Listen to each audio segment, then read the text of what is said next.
இன்றைய முதல் வாசகம் தீமோத்தேயுவுக்கு எழுதிய 2ஆம் திருமுகத்திலிருந்த வாசகம், அதிகாரம் 1, வசனம் 1 முதல் 8 முடிய.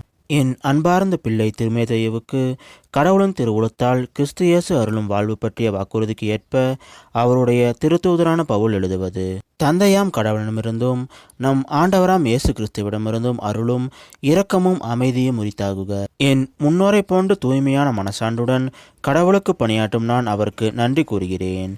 இரவும் பகலும் இடைவிடாமல் என் மன்றாட்டுகளில் உன்னை நினைவு கூறுகிறேன். உன் கண்ணீரை நினைவில் கொண்டு உன்னை காண இயங்குகிறேன்.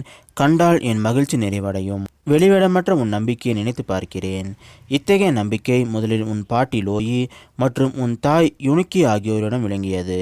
இப்போது உன்னிடமும் உள்ளதென உறுதியாக நம்புகிறேன். உன் மீது என் கைகளை வைத்து திருப்பணியில் அமர்த்திய போது உனக்குள் எழுந்த கடவுளின் அருள்கொடையினை தூண்டி எழுப்புமாறு நினைவுறுத்துகிறேன். கடவுள் நமக்கு கோழை உள்ளத்தினை அல்ல, வல்லமையும் அன்பும் கட்டுப்பாடும் கொண்ட உள்ளத்தையே வழங்கியுள்ளார். எனவே நம் ஆண்டவருக்கு நீ சான்று பகர்வதை குறித்தோ அவர் பொருட்டு நான் கைதியாக இருப்பதை குறித்தோ வெட்கமடைய தேவையில்லை.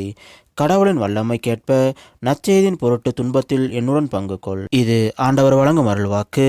இறைவா, உமக்கு நன்றி. இன்றைய நற்செய்தி புனித மாற்கு எழுதிய நற்செய்தியிலிருந்த வாசகம், அதிகாரம் 3, வசனம் 31 முதல் 35 முடிய.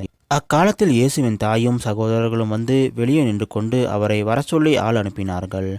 அவரை சூழ்ந்து மக்கள் கூட்டம் அமர்ந்திருந்தது.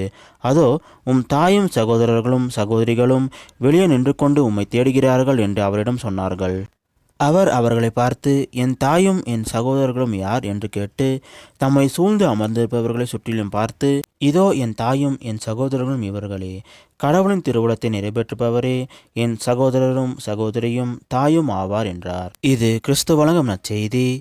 கிறிஸ்துவே உமக்கு புகழ்.